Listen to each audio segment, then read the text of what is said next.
on top of that, when you go into these links, they also bring you other places.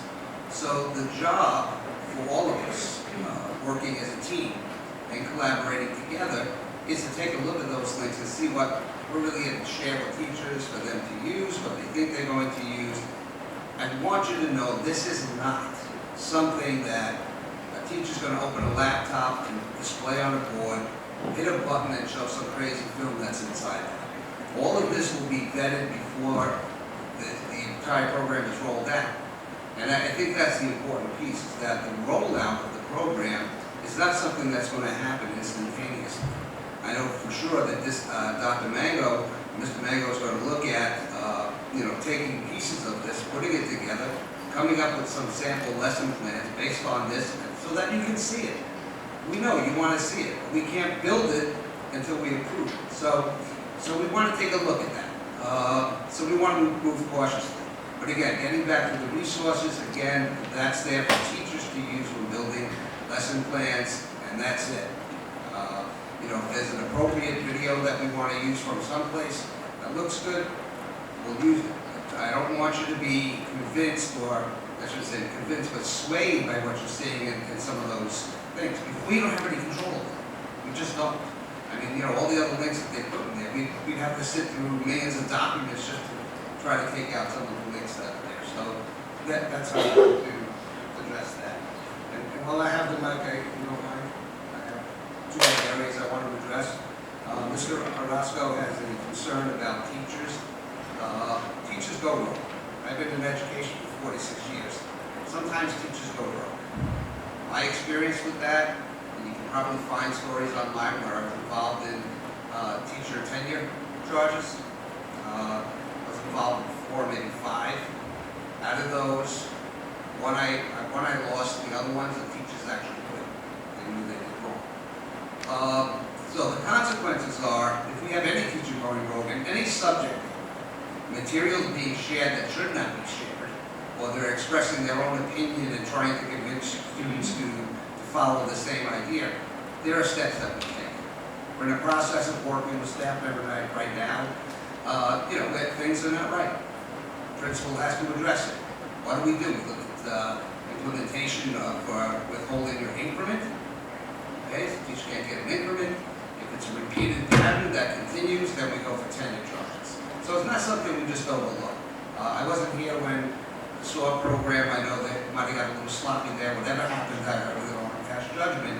But I can tell you that the plan here for this program, again, is if you opt out, it will be with enough time for our building administrators to really come up with a plan of these are the rooms we're using for those students. This is the material that they're going to be seeing during that class time, and that's the end of it. So we do not want a situation that's really embarrassing to students being pulled out of classes. Hey, your mother said you can't be here. That's the last thing we want to do. That is the last thing we want to do. All right, so we want that time to prepare. And again, we look at that rollout about putting this all together. It's going to take time, and that will be shared with you.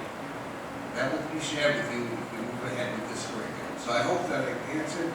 I think I had some of the ones that I wanted to address there, so I hope that helps. Thank you.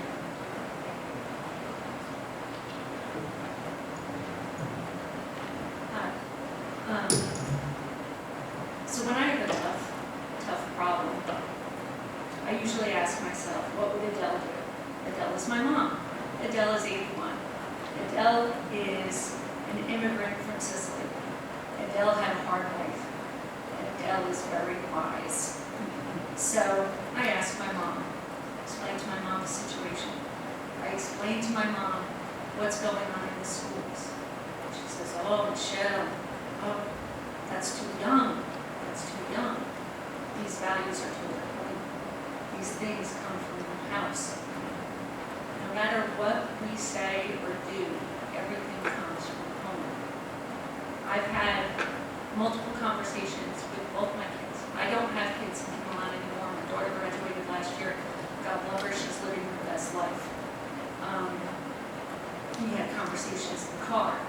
I started their sex ed before they were 10 in the car, because that way they didn't feel uncomfortable, they didn't have to look me in the eye, and we talked and we talked and we talked. What's going on here is very difficult. I have extreme trust and love for this community, for our teachers, for our administrators. Everybody here is doing the best they can. But at the end of the day, we all have to do what we feel is right. And I'm an elected official, and I know most of you the way that you would want me to vote. And that's kind of where I'm hearing myself, because it's for you. I don't have kids in here anymore, and I might not even be here next year. So this isn't about me, this is about everybody here, about your kids. And kindergarten, second grade, it's just way too young.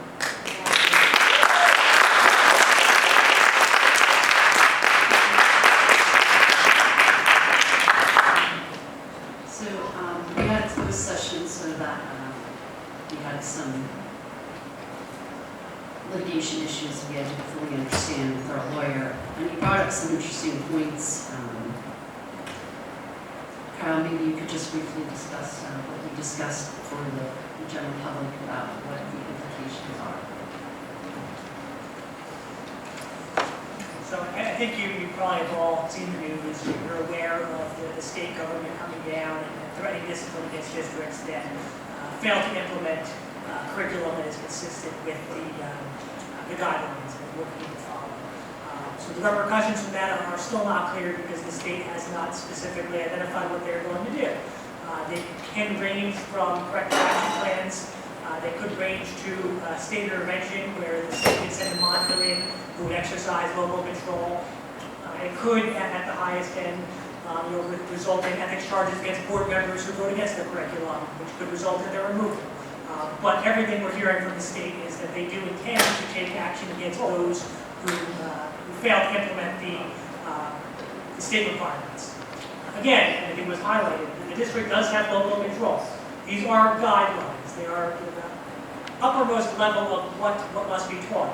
What individually is included in the curriculum, and even more so in the lesson plan, falls within the local control. But as I advise the board, anyone voting against implementing curriculum that is in compliance with the guidelines does so at the risk, their own individual risk. And it is an individual decision that they would make, but ultimately, regardless of what the board does, there is the possibility of the state coming in and exercising a degree of control that I know Dr. Rashida spoke about last time, that I don't think the community wants to see the board face with. So from a legal perspective, this is unfortunately relatively straightforward. Board members who are elected are required to essentially follow a code of ethics, and among that code of ethics is a provision that they agree to adhere to the regulations of the State Board of Education, adhere to the laws entitled 18A, which is the education laws, and those board members who fail to do that do so at their own risk. So I think that summarizes kind of the legal perspective of where the board is and where individual members unfortunately find themselves. Jonathan. Could you explain what a corrective action plan is and what it does to this group? Sure. So, and the way that the state would get aware of this, I didn't mention on the board, this is every year the district has to fill out what's called the QSAC. And the QSAC is a questionnaire in 5 different areas that the district has to essentially provide answers to the state. And one of the questions that we responded to, many of the questions deal specifically with curriculum. And some of those questions deal specifically with health curriculum. And essentially what the district will need, the administration needs to certify to the state is whether or not the district is in compliance with the state requirements. And there's no discretion for the administration to answer that anything but truthfully. And the question will be, is the district in compliance? And if the answer to that is no, the state will become aware of it. It will affect the QSAC scores. Historically, there's been certain thresholds that have been met that if the district falls below 80% scoring-wise in the area of curriculum, for example, the state will issue a corrective action plan, typically as a first step. And the corrective action plan will essentially involve state DOE personnel coming in and laying out, this is where you are out of compliance with the state requirements, and this is what you need to do to enter into compliance. And they will outline steps. I think Tony spoke about this last time as well, because he's dealt with it in his other districts. They tend to run far afield, sometimes beyond what they actually may have been coming in to look at. But again, this is kind of what I'm suggesting. It's not something the district wants to find itself in. I will say my own personal experience has involved state monitors, which is the next step beyond corrective action plans. And again, it's something that they could choose to implement depending on the degree of deviation from what the law requires. And the state monitor would involve essentially a person coming in and exercising veto authority over district action. Typically, in my experience, it's been more in districts that face significant financial difficulties, mismanagement, etc. But there's nothing that would prohibit the state from implementing the same type of program in terms of corrective action to curriculum deficiencies as well. So essentially, corrective action plan would be the state coming in, telling you what you're doing wrong, telling you you have to do it this way. Also, Kyle, could you just clarify, I know you've said a couple times that if people vote no on this, there's a good possibility the state sort of said that they will bring ethics charges because we agree to certain ethics clauses when we take the job, and this would be voting no, this would be in violation of that. And you said that that's a personal risk that people are taking, but can you also address the financial risk to the district? Because I think I wasn't aware when I was not a board of ed member that the district is required to pay those legal fees. So if you could go into that a little bit so everyone understands. Sure. There is a code of ethics that all school board members are required to adhere to. They basically swear to do so when they are seated. It addresses things in terms of conflicts of interest all the way down to specific ethical provisions that they need to follow. And one of those is the one I referenced, which says essentially that a board member agrees to adhere and uphold the state education laws, the rules of the State Board of Education, etc. And those requirements include the requirement that the districts implement curriculum that is in compliance with the state standards. One, the Department of Education itself could choose to bring ethics charges against a board member who acts out of compliance with that, or any private citizen could bring a ethics charge against the individual board member for failing to adhere to those requirements. And board members and district staff people are protected under Title 18A of the school laws by what's commonly referred to as the indemnification provision. What the indemnification provision says is that any board member or staff member who is sued and defending a lawsuit or subject to ethics charges as a result of their conduct while acting as a board member is indemnified, and the board will hold them harmless and pay for their legal fees essentially.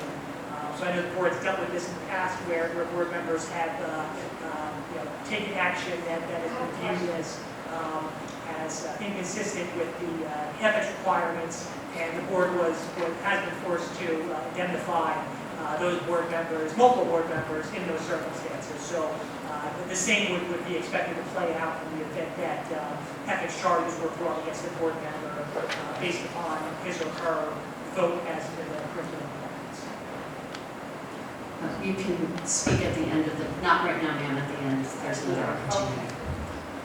Again, before you remember the other thing that I wanted to ask maybe Tony to comment a little bit on was, we talked about the teacher accountability, and I know Tony's talked about in the past and last time about professional development that teachers will get as the curriculum goes out, because I think that's an important point of making sure that the curriculum gets rolled out in the right way, and teachers know what they're going to be held accountable for. So I don't know if Tony, if you want to just maybe. Yeah, sure. Steve, I mentioned this last week too, is there has to be professional development for staff that are involved in teaching this, whether it's the health teachers, classroom teacher, even the school nurse, who's ever involved. So during that PD, you're not only going to look at the subject areas, but you build parameters as to where these things are supposed to go. And that gets back to somebody going in the wrong direction and sharing these things, but it's built into professional development. And teachers can practice, with each other if they want to practice their lessons with each other, observe each other, and see where it's going. But parameters will be put in place. It's just not something that they're going to have Just like in every other situation, you don't have free will to take this wherever you want to take it. It's with where we put the lesson plans, based on our standards, based on what the community decides that we're going to do. That's the bottom line, and that's where it's at. And I know it sounds oversimplified, and we've seen some crazy things happen all the time, but the basic rule for this is that you're going to follow the way it's built and constructed, and the way that we build the parameters. That's the important piece here, is where those parameters are. So it's going to have to be lots of professional development. We had a team meeting today with all the administrators, and one of the things I pointed out is that if we pass the curriculum tonight, that certainly on October 10th, which is half day for students and PD for staff, is that we do have to get some of the staff members that are going to be involved with this, involved with somebody that's going to come in and work with supervisors and so on, so we can already start to build this instantaneously. That's the part that has to be instantaneously.